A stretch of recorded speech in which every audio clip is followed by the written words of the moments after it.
CJPയുടെ അതായത് parliament March കഴിഞ്ഞ് അടുത്ത ദിവസം ഇപ്പോൾ കൂടുതൽ റിപ്പോർട്ടുകൾ ഫ്ലോട്ട് ചെയ്യുകയാണ് സോഷ്യൽ മീഡിയയിലും പത്രങ്ങളിൽ വരുന്നു. അത് വ്യക്തമായിട്ടും ക്ലാരിറ്റി കൃത്യമായിട്ട് കിട്ടുകയാണ്. ഇപ്പം ഡൽഹിക്കാരുടെ പത്രം എന്ന് പറയുന്നത്, ഇംഗ്ലീഷ് പത്രം എന്ന് പറയുന്നത് ഹിന്ദുസ്ഥാൻ ടൈംസ് ആണ്, പഴയ പത്രമാണ്. ആ പത്രം തന്നെ ഇന്നലെ വൈകിട്ട് റിപ്പോർട്ട് ചെയ്തു. അവർ ഏകദേശം 18ഓളം റിപ്പോർട്ടേഴ്സിനെ ഡൽഹിയുടെ പല ഭാഗത്തും ഡിപ്ലോയ് ചെയ്തിരുന്നു. അതായത് ഗവൺമെൻറ് പറയുന്നതും മറ്റുള്ളവർ പറയുന്ന പോലെ ഈ ഒത്തുകൂടിയ യുവജനങ്ങൾ CJPയുടെ മാർച്ചിൽ വന്നത് ഈ 10,000, 5,000, 2,000 ഒന്നും അല്ല. ഏകദേശം 50,000 മുതൽ 60,000 വരെ ഉണ്ടെന്ന് വൈകുന്നേരം 5 മണിയോടുകൂടി അവർ റിപ്പോർട്ട് ചെയ്യുന്നു. മറ്റുള്ള ചില ഹിന്ദി മാധ്യമങ്ങൾ അവരും, കാരണം ഡൽഹിയിലെ ഈ മാധ്യമത്തിൻ്റെ ഏറ്റവും വലിയ ബ്യൂറോ ഓഫീസുകളും പ്രവർത്തിക്കുന്നതൊക്കെ ഇന്ത്യയിൽ ഏറ്റവും കൂടുതൽ ഡൽഹിയിലാണ്, ക്യാപിറ്റൽ സിറ്റിയാണ്. അവർ റിപ്പോർട്ട് ചെയ്യുന്നു ഏകദേശം 1,00,000 മുകളിലോട്ട് പോയി. പല ഹിന്ദി മാധ്യമങ്ങൾ റിപ്പോർട്ട് ചെയ്തു. ഇപ്പം ചില IB ഒഫീഷ്യൽസിനെയും ഡൽഹി പോലീസിലെ അവരുടെ സ്പെഷ്യൽ ബ്രാഞ്ച്, ഇൻ്റലിജൻസ് ബ്രാഞ്ചിനെയൊക്കെ കോട്ട് ചെയ്ത് പറയുന്നത്, ചില പത്രങ്ങൾ പറയുന്നത് 1,50,000 മുകളിലുള്ള ചെറുപ്പക്കാർ ഡൽഹിയിൽ തടിച്ചുകൂടി. അതെങ്ങനെ കൂടി എന്നുള്ളത് ഡൽഹി പോലീസിനെ ഞെട്ടിച്ചിരിക്കുകയാണ്.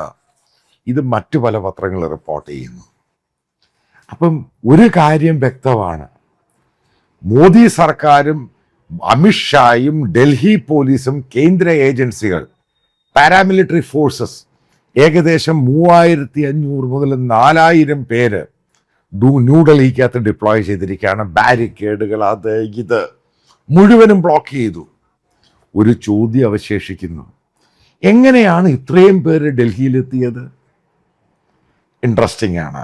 നിങ്ങൾ ഈ കേരളത്തിലുള്ള പല സമരങ്ങളൊക്കെ കണ്ടു കാണും. DYFI, Youth Congress, BJP, Yuva Morcha. ഈ സമരങ്ങൾ മുഴുവനും പ്രഹസനമാണ് ഏറ്റവും കൂടുതൽ. കാരണം ഇവർക്ക് പറയാനുള്ള കാര്യങ്ങളൊന്നുമില്ല. അതുകൊണ്ടാണ് ഇത് പ്രഹസനം എന്ന് പറയുന്നത്. അവിടെ വരുന്നു പോലീസ് ഒരു വാട്ടർ ക്യാനൻ, അതായത് വെള്ളം അവരുടെ മേളിൽ ഉപയോഗിക്കുന്നു, ചിലപ്പോൾ ഒരു ചെറിയ ലാത്തി ചാർജ്, എന്നിട്ട് പൊട്ടിയെടുത്തോണ്ട് ഇങ്ങനെ നടക്കുന്നു. എന്നിട്ട് അടുത്ത ദിവസം പത്രങ്ങളിൽ വലിയ വാർത്ത വരുന്നു. പക്ഷെ അങ്ങനെ ആയിരുന്നില്ല. അതായത് ഒരു ഡ്രാമ ആയിരുന്നില്ല ഈ കോക്രോച്ച് ജനതാ പാർട്ടി ഡൽഹിയിൽ നടത്തിയ പാർലമെന്റ് മാർച്ച്. അതായത് ഉറപ്പിച്ച് രണ്ടും കൽപ്പിച്ചിട്ടാണ് ഈ ചെറുപ്പക്കാരെത്തിയത്. ചില പോലീസുകാർ ചില പത്രങ്ങളെ കോട്ട് ചെയ്ത് പറയുകയാണ്, ചിലരൊക്കെ അടുത്ത ദിവസം, ഒരു ദിവസം മുമ്പേ എത്തി. പല ആൾക്കാരും പല ട്രെയിനിലും, ചില ആൾക്കാർ ഫ്ലൈറ്റുകളിലും, പല രീതിയിൽ. കാരണം ഇവർക്കൊക്കെ അറിയാമായിരുന്നു ഇത് മുഴുവനും തടയും, ബാരിക്കേഡ് വെച്ച് ഇവർക്ക് പോകാൻ പറ്റില്ല, മെട്രോ സ്റ്റേഷൻ തടയും. അതായത് ഒരു പോലീസ് ഓഫീസറിനെ ഡൽഹി സീനിയർ പോലീസ് ഓഫീസറിനെ കോട്ട് ചെയ്ത് പറയുകയാണ്, എവിടെ നോക്കിയാലും, എത്ര അടുത്ത് നോക്കിയാലും ഈ ചെറുപ്പക്കാർ മാത്രമേ ഉള്ളൂ, സ്റ്റുഡൻസ് മാത്രമേ ഉള്ളൂ. ഇങ്ങനൊരു അന്തരീക്ഷം ഡൽഹിയിൽ ഉണ്ടായിട്ടില്ല. അതായത് കൊനാട്ട് പ്ലേസിൽ കൂടെ മാർച്ച്, അവിടെ മാർച്ച്, ഇവിടെ മാർച്ച്, ഇതാണ് സംഭവിച്ചത്. അതോടുകൂടിയാണ് ഈ പോലീസിൻ്റെ ബാരിക്കേഡുണ്ട്, ഇതിനെയൊക്കെ തട്ടി അങ്ങ് തെറിപ്പിച്ചു. ചെറുപ്പക്കാരാണ്, യുവരോക്ഷമാണ്, ജെൻസിയാണ്. ഇതിനെ അമിത്ഷായും മോദിക്കും മനസ്സിലാകുന്നതിൻ്റെ അപ്പുറത്തായിരുന്നു. അതായത് സ്കൂളിൽ പഠിക്കുന്ന പെൺകുട്ടികൾ പറയുകയാണ്, നിങ്ങൾ കണ്ടു കാണും, ചില സോഷ്യൽ മീഡിയയിൽ വരുന്നുണ്ട്, അവർ പറയുന്നുണ്ട് അവർക്ക് ചായക്കടക്കാരനാകാൻ താല്പര്യമില്ല, ചായ അടിക്കുന്നതിനാകാൻ താല്പര്യമില്ല, അവരുടെ എക്സാമിനേഷൻ പേപ്പർ ലീക്ക് ചെയ്യുന്നു, അവരുടെ ഫ്യൂച്ചർ എന്താണ്? ഈ ചോദ്യങ്ങൾക്കൊന്നും മോദിക്ക് ഉത്തരം കൊടുക്കാൻ പറ്റുന്നില്ല. അവസാനം ഇന്ന് ചരിത്രത്തിൽ ആദ്യമായിട്ട് ഈ ഇഷ്യൂ തുടങ്ങി 28 ദിവസം കഴിഞ്ഞിട്ട്, അല്ലെങ്കിൽ ക്വസ്റ്റ്യൻ പേപ്പർ ലീക്ക് ഉണ്ടായ ശേഷം നരേന്ദ്രമോദിയുടെ സ്റ്റേറ്റ്മെൻറ്റ് വന്നു. അതായത് NDA മീറ്റിങ്ങിൽ അദ്ദേഹം പരാജയം സമ്മതിച്ചു. അതായത് പേപ്പർ ലീക്കായിട്ടുണ്ട്, കൃത്യമായ പണിഷ്മെൻറ്റ് കൊടുക്കും. 10ഓളം പ്രാവശ്യമായി ധർമ്മേന്ദ്ര പ്രധാൻ മന്ത്രിയായിട്ടിരിക്കുമ്പോൾ ലീക്കാണ്. അപ്പോൾ അതുമായി ബന്ധപ്പെട്ട സോഷ്യൽ മീഡിയ ചർച്ചയിൽ പറയുന്നത് 4ാം ക്ലാസ് 7ാം ക്ലാസ്സും ഗുസ്തിയും കള്ള സർട്ടിഫിക്കറ്റുള്ള മോദിക്ക് എങ്ങനെയാണ് ഈ പറയുന്ന വിദ്യാർത്ഥികളുടെ ഇഷ്യൂവിനെ അറ്റൻഡ് ചെയ്യാൻ കഴിയുന്നത്? അയാൾക്ക് CBSE എന്താണെന്ന് അറിയത്തില്ല, കാരണം അയാൾ പഠിച്ചിട്ടില്ല. ഈ ചോദ്യത്തിന് പ്രസക്തിയുണ്ട്. പഠിച്ചിട്ടില്ല. കോളേജ് പോയിട്ടില്ല, കള്ള സർട്ടിഫിക്കറ്റ് മേടിച്ചിട്ട് MA ഫിലോസഫി ഏതാണ്ടുണ്ടെന്ന് പറയുന്നതേ ഉള്ളൂ. മോദിയുടെ കൂടെ പഠിച്ച ഒരാളെ പോലെ അയാൾക്ക് കാണിക്കാൻ സാധിക്കുന്നില്ല. അപ്പം ഈ ചോദ്യങ്ങൾക്കൊക്കെ ഉത്തരവില്ല. അതേപോലെ ചെറുപ്പക്കാർക്ക് നരേന്ദ്രമോദിയോടുള്ള വിശ്വാസം പോയി. ഒരു ട്രസ്റ്റ് ഉണ്ട്. നിങ്ങൾക്കറിയാം, കഴിഞ്ഞ 10 വർഷമായിട്ട് ഇന്ത്യയിലുണ്ടായ ഒരു പ്രതിഭാസമുണ്ട്. അതായത് ചെറുപ്പക്കാർ 18 മുതൽ 35-40 വയസ്സുള്ളവർ ഈ പറയുന്ന BJPക്കാണ് വോട്ട് ചെയ്യുന്നത്. ഏകദേശം അത് 10 കോടിയോളം ജനങ്ങളുണ്ട് ഈ പറയുന്ന ഏജ് ഇന്ത്യയുടെ വോട്ടിങ്ങുമായി ബന്ധപ്പെട്ട്. അവരെന്തിനാ BJPക്ക് വോട്ട് ചെയ്തത്? ഒരു പുതിയ ഇന്ത്യ, മാറുന്ന ഇന്ത്യ, ചെറുപ്പക്കാരുടെ കാര്യങ്ങൾ മനസ്സിലാക്കുന്ന ഇന്ത്യ. ആ സംഭവത്തിൽ നിന്ന് ആ മോദിക്ക് കിട്ടിയ അടിയാണ് ഈ ചെറുപ്പക്കാർ ഒന്നടങ്കം അതിനെ വിട്ടുമാറി ഈ പറയുന്ന കോൺഗ്രസിനോട് 1% പോലും ഇവർക്ക് താല്പര്യമില്ല, വിശ്വാസമില്ല. കാരണം കോൺഗ്രസ് ഇതിനെയൊക്കെ കുളവാക്കി. അവിടെയാണ് ഈ പറയുന്ന CJP ഒരു സോഷ്യൽ മീഡിയ പ്ലാറ്റ്ഫോമാണ്. ഏകദേശം ആൾക്കാർ കൂടി വന്നു. അപ്പോഴും BJPയുടെയും കോൺഗ്രസിൻ്റെയൊക്കെ ധാരണ ഇതൊരു സോഷ്യൽ മീഡിയ പ്ലാറ്റ്ഫോമാണ്, ഇതിനകത്തൊന്നും ആൾക്കാർ പുറത്തിറങ്ങത്തില്ല. എല്ലാവരെയും ഞെട്ടിച്ചു. അതായത് രാത്രി 2 മണിക്ക് 1 മണിക്ക് അതിരാവിലെ അവർ വന്ന് ഈ എവിടെങ്കിലുമൊക്കെ കിടന്ന് പ്രാഥമിക കാര്യങ്ങളൊക്കെ ചെയ്ത് രാവിലെ അവർ തെരുവിലിറങ്ങി. പോലീസുമായിട്ട് അറ്റാക്ക് ഉണ്ടായി. ഏകദേശം 100-ൽ-പരം 100-150-150-ന് മുകളിൽ CJP പ്രവർത്തകർ റാം മനോഹർ ലോഹിയൽ ഹോസ്പിറ്റലിൽ അഡ്മിറ്റാണ്, ICUവിൽ അഡ്മിറ്റാണ്. ഇതാണ് സംഭവം. അറ്റാക്ക് ഉണ്ടായി, അവർക്കെതിരെ അറ്റാക്ക് ഉണ്ടായി, പോലീസുമായിട്ട് അറ്റാക്ക് ഉണ്ടായി. CJPക്കാർ പോലീസിനെയും വിട്ടില്ല. ഇവർ അറ്റാക്ക് ചെയ്ത ശേഷം ഈ പോലീസ് ഒറ്റയ്ക്ക് അവിടെ ഇവിടെയൊക്കെ പോയി നിന്നു. അവരെ എടുത്ത് പെരുമാറി, അവരുടെ വാഹനങ്ങൾ എടുത്ത് ഉരക്കളഞ്ഞു, അതിനെ മറിച്ചിട്ടു. ഇതാണ് ജനരോക്ഷം എന്ന് പറയുന്നത്. അപ്പോൾ എന്നോട് ഒരു പോലീസ് ഓഫീസർ, ഡൽഹി പോലീസിലെ സീനിയർ പോലീസ് ഓഫീസർ ടെലിഫോണിൽ കൂടെ പറഞ്ഞൊരു കാര്യം പറയാം. അതായത് അദ്ദേഹം പറയുന്നത് ഗവൺമെൻറ്റിൻ്റെ എന്താണ് ഫോർകാസ്റ്റ് ചെയ്ത് ആൻറ്റിസിപ്പേറ്റ് ചെയ്തത്, എങ്ങനെയാണ് ഡൽഹി പോലീസ് ഇവർക്ക് ഫീഡ് കൊടുത്തത്, കേന്ദ്ര ഏജൻസികൾ ഫീഡ് കൊടുത്തത്. അവർ മാക്സിമം പ്രതീക്ഷിച്ചത് 5000 പേരേ ഉള്ളൂ, അതിൻ്റെ മുകളിലോട്ട് പ്രതീക്ഷിച്ചില്ല. പക്ഷെ വന്നുകൂടിയത് ഇത്രയും പേരാണ്. കാരണം എല്ലായിടത്തും ബ്ലോക്കേഡും മൊബൈൽ ജാമർ വെച്ചു, റെയിൽവേ സ്റ്റേഷൻ മെട്രോ ക്ലോസ് ചെയ്തു, എല്ലായിടത്തും ബാരിക്കേഡ്, എല്ലായിടത്തും ബ്ലോക്ക് ചെയ്തു. പിന്നെ എങ്ങനെയാണ് ഇത്രയും പേര് ഡൽഹിക്കകത്ത് ന്യൂഡൽഹിക്കകത്ത് കയറിയത്? ഇനി എന്നോട് ചോദിച്ചൊരു ചോദ്യത്തിൻ്റെ പ്രസക്തിയുണ്ട്. എന്നിട്ടും അവർ ഇത്രയും സെക്യൂരിറ്റി ഉണ്ടായിട്ടും പാർലമെന്റ് സെഷൻ നടക്കുകയാണ്. പാർലമെന്റിന്റെ തൊട്ട് മുമ്പിൽ ഒരു 15 മീറ്റർ മുമ്പിൽ വരെ എത്തിയവർ ഈ പോലീസിന്റെ ബാരിക്കേഡെല്ലാം ചവിട്ടി ദൂരെ കളഞ്ഞു. അപ്പോൾ എന്നോട് ചോദ്യമുണ്ട്, പ്രസക്തിയുണ്ട്. ഈ വന്ന ചെറുപ്പക്കാരയിൽ വടിയും കൂടെ ഉണ്ടായിരുന്നു എന്ന് ആലോചിക്കുക. പോലീസ് അവിടെ വടിയായിട്ടാണ് നിൽക്കുന്നത്. ഇവർ തിരിച്ച് പോലീസിനെ അടിക്കുവാണെങ്കിൽ, കാരണം പോലീസിന് ഇത്രയും പേരേ ഉള്ളൂ, ഇവരിത്രയും പേരുണ്ട്, ഇതിനകത്ത് ഒരു 30% പേര് ഈ CJP പ്രവർത്തകർ ഇവരുടെ വടിയും കൂടെ ഉണ്ടായിരുന്നു എന്നങ്ങ് ധരിക്കുക. അടിച്ച് ശരിയാക്കിയതിനെ പോലീസ് ഓടും. ഇവിടെ ഇന്നലെ തന്നെ അറിയാൻ സാധിച്ചത് പലയിടത്തും പോലീസ് തിരിഞ്ഞോടി, ഭയന്നിട്ടോടി. അപ്പൊ ഇവരുടെ കൂടെ വടിയും കൂടെ ഉണ്ടായിരുന്നെങ്കിൽ എന്ത് ചെയ്തേനെ? പോലീസിനെ തിരിച്ചു അതേപോലെ അടി, ചിലപ്പോൾ പാർലമെന്റ് കയറിയേക്ക് പിടിച്ചേനെ. ഇതാണ് അൺട്രസ്റ്റ് എന്ന് പറയുന്നത്. അത് ഇന്ത്യയിലുണ്ടായ, അത് ഭയന്നിട്ടാണ് പെട്ടെന്ന് ഗവൺമെന്റ് ചർച്ചയ്ക്ക് മുതിരുന്നത്. അല്ലെങ്കിൽ 28 ദിവസം ഈ പ്രക്ഷോഭം നടക്കുകയാണ്, ഈ ഫാസ്റ്റിംഗ് നടക്കുകയാണ്. എന്തുകൊണ്ടാണ് ഗവൺമെന്റ് ഇതിനെ ഒരു ചർച്ചയ്ക്ക് പോകാത്തത്? പെട്ടെന്ന് 28 ഈ പ്രശ്നം കഴിഞ്ഞപ്പോൾ പെട്ടെന്ന് JP നഡ്ഡ വിളിക്കുന്നു, ചർച്ച ചെയ്യാം, സംസാരിക്കാം. അത് കഴിഞ്ഞ് ഇന്ന് ഇന്ത്യൻ പ്രധാനമന്ത്രി റെസ്പോണ്ട് ചെയ്യുന്നു. ഇത് പ്രതിപക്ഷത്തിൻ്റെ കളിയാ. ഇവിടെ പ്രതിപക്ഷമല്ല ഇവിടുത്തെ ഇഷ്യൂ. ഞാൻ ഒരു കാര്യം കൂടെ പറയാം. ഞാൻ ഈ താമസിക്കുക വീടിൻ്റെ അടുത്തുള്ള അപ്പാർട്ട്മെൻറ്റിൽ ലെഫ്റ്റനന്റ് കേണലിൻ്റെ മകളുണ്ട്. ആ പെൺകുട്ടി നീറ്റ് എക്സാമിനേഷൻ നേരത്തെ പോയതും എഴുതി. ആ പെൺകുട്ടി ഇപ്പം നീറ്റിൽ കിട്ടി. ഈ പെൺകുട്ടി പോയിരുന്നു, സ്കൂളിൽ പഠിക്കുന്ന പെൺകുട്ടികൾ പോയിരുന്നു. അപ്പം ഈ പെൺകുട്ടി എന്നോട് പറഞ്ഞത് ഇന്ന് രാവിലെ, ഈ മോദി പറയുന്നത് മുഴുവനും കള്ളമാണ്, പച്ചക്കള്ളമാണെന്ന് മോദി പറയുന്നത്, പച്ചക്കള്ളമാണെന്ന് ഈ പെൺകുട്ടി പറയുന്നത്. അപ്പം ഇയാൾ ഈ പറയുന്ന കള്ളങ്ങൾ ഞങ്ങളെ കൊണ്ട് ഇനി വിശ്വസിക്കാൻ കഴിയില്ല.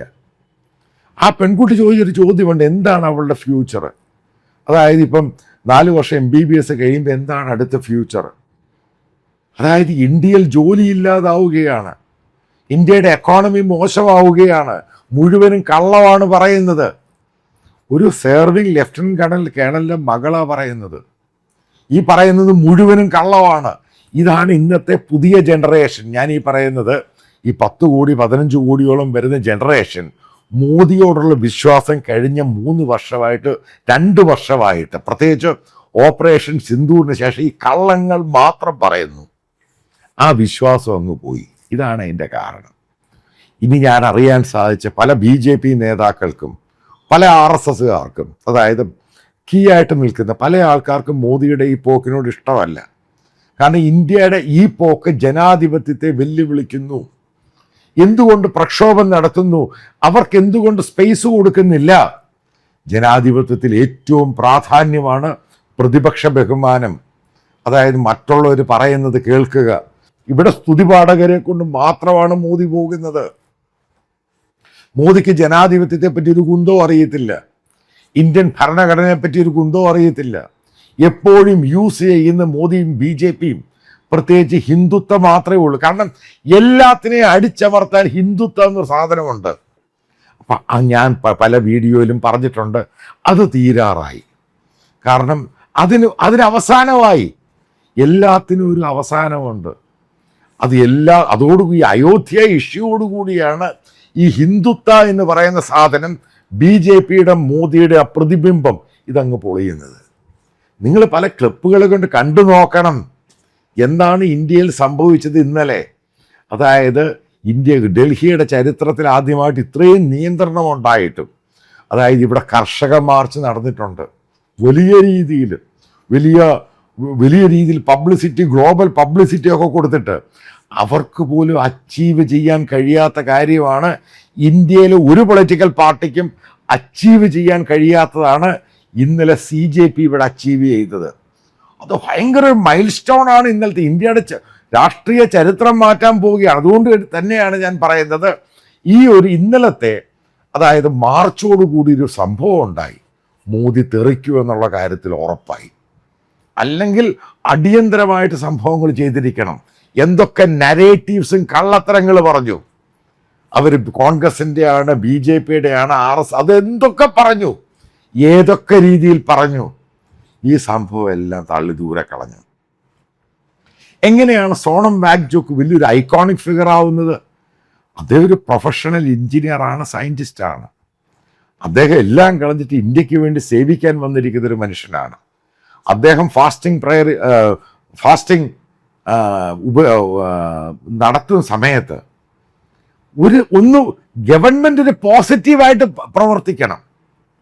അതായത് മനസ്സിലാക്കൂ, ഇന്നത്തെ ചെറുപ്പക്കാർ മോദിയെ വെറുക്കാൻ തുടങ്ങി. അല്ലെങ്കിൽ ഇന്നലെ നടന്ന മാർച്ചിൽ നിങ്ങൾ ആലോചിച്ച് നോക്കണം, മോദിയെ പച്ചത്തെറിയാണ് പറഞ്ഞിരിക്കുന്നത്. മോദി ചത്തുപോകണമെന്ന് തന്നെ ആ മുദ്രാവാക്യങ്ങളുണ്ടായി. ഇതൊക്കെ BJP ക്യാമ്പിൽ വലിയ പേടി ഉണ്ടാക്കിയിട്ടുണ്ട്. ഇവരൊക്കെ വരുന്ന ഹിന്ദു ഫാമിലിയിൽ നിന്ന് ഏറ്റവും കൂടുതൽ ആൾക്കാർ. ഇവരൊന്നും ആൻറ്റി ഇന്ത്യ, ആൻറ്റി ഇതൊന്നും അല്ല. അപ്പം ഹിന്ദു ഫാമിലി വരുന്ന ചെറുപ്പക്കാർ മോദി ചത്തുപോകണം, അമിത്ഷാ ചത്തുപോകണം എന്ന് പറയുമ്പോൾ ആ മുദ്രാവാക്യത്തിന് പ്രസക്തിയുണ്ട്. അതാണ് ഇപ്പോൾ ഏറ്റവും പ്രധാനം. ഇന്നത്തെ ചെറുപ്പക്കാർക്ക് മോദിയോട് ഒരു താല്പര്യവുമില്ല. അതായത് പറയുന്നത് മുഴുവനും കള്ളവും കപടതയാണെന്ന് തിരിച്ചറിഞ്ഞു. ആ തിരിച്ചറിവാണ് ഡൽഹിയിലെ CJPയുടെ മാർച്ച് ഇപ്പോൾ ഇന്ത്യ മുഴുവനും നിരീക്ഷിക്കുന്നത്. ഇതൊരു പ്രത്യേക ജനസിൽപ്പെട്ട സംഭവമാണ്. ഒരു പൊളിറ്റിക്കൽ പാർട്ടി ഇന്ത്യയിൽ ഇന്ന് വരെ കാണിക്കാത്ത ഡിറ്റർമിനേഷൻ, അതായത് ചെറുപ്പക്കാർ കാണിച്ചു കൊടുത്തു. അതായത് ഏത് രീതിയിലുള്ള കേന്ദ്ര ഏജൻസികളും പോലീസ് വന്നാലും അവർ ബ്രേക്ക് ചെയ്യേണ്ടത് ബ്രേക്ക് ചെയ്യും. അൺട്രസ്റ്റ് എന്ന് പറഞ്ഞ സംഭവം ഇന്നലെ ഉണ്ടാകേണ്ടതായിരുന്നു. എന്തൊക്കെയോ ഭാഗ്യത്തിനത് ഉണ്ടായില്ല. അതാണ് ഗവൺമെൻറ് ഫെയിലിയർ ആയിപ്പോയി. അതോടുകൂടിയാണ് ഗവൺമെൻറ് മുട്ടുമടക്കി അവർ ചർച്ചയ്ക്ക് വിളിക്കുന്നത്. അതോടുകൂടിയാണ് മോദി പറയുന്നത് തെറ്റുപറ്റി, ലീക്കായി, നടപടിയെടുക്കും. ഇവിടെയാണ് സംഭവങ്ങൾ എത്തി നിൽക്കുന്നത്. ഇവിടെയാണ് കോൺഗ്രസ് പാർട്ടിയും രാഹുൽ ഗാന്ധി എന്ന ഭൂലോക മരമൊണ്ണയുടെ പരാജയവും പുതിയൊരു പൊളിറ്റിക്കൽ ഫോഴ്സ് ഇന്ത്യയിൽ ഉണ്ടാകാൻ പോകുന്നു. ആലോചിച്ച് നോക്കുക, ഇവിടെ അഭിജിത്ത് ദീപ്തെ ഒരു ദളിത്താണ്, വിദേശത്ത് പഠിച്ചതാണ്. ഏറ്റവും കൂടുതൽ സപ്പോർട്ട് കിട്ടിയതാണ് ചന്ദ്രശേഖർ ആസാദിൻ്റെ ഭീം ആർമി. അവർ സപ്പോർട്ട് ചെയ്തു. അവരിന്ന് അവരുടെ ഏറ്റവും വലിയ സപ്പോർട്ടായിട്ട് അവരുടെ കൂടെ നിൽക്കുകയാണ്.